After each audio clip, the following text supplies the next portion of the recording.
We're going to have Ben come over and come into side split kneeling. We want to make sure you go to the wood first. I have this set on a red and a blue, and I moved the foot bar. One reason is just to clear this from his shin, but also some of the clients really need some support when they're here. So first thing I'll have Ben do is just some basic side split, just to watch his movement, let him get a little comfortable with the balance. And then we're going to add some things to it.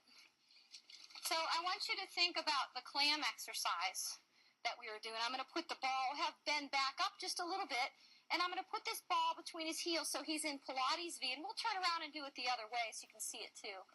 We'll put the ball between his heels, and now I'm going to ask Ben to try to think about squeezing the ball with his heels as he spreads the carriage apart, and then bring it back together. So he's just going to practice the movement. What I'm watching for is that he's not hyperextending, that he's keeping his pelvis neutral, and that both legs look like they're moving, that we're not just seeing one leg do it. Okay, so now, Ben, I want you to just go out there and hold. Okay? Now, while you're holding that, can you think of your hip muscles and bend at your hip joint and sit back slightly so you're a little bit in a fetal position. It helps if you bring your arms a little bit forward and just kind of balance there. And now he's going to hold that for a whole minute. Right? So now all we've done is taken the idea of that other exercise and added it to an environment where we can do it, if that makes any sense. How has it been? You okay? All right, so I would like to see him back more with his butt. There we go, so that we're starting to see him be kind of in that clam position where the hips are more in line with the heels, and he's got his leg a little bit in front of him. When the hip is fully extended, it's a lot easier to use the tensor fasciae lata than it is when you're flexed. When the knee's flexed and when the hip's flexed, it's not going to be as useful for outward rotation.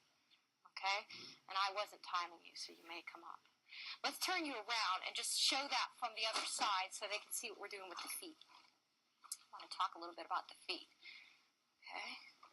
So as he comes together with his heels and tries to do his Pilates V, you've got to watch their feet, because especially my dancers, they'll hold it like this.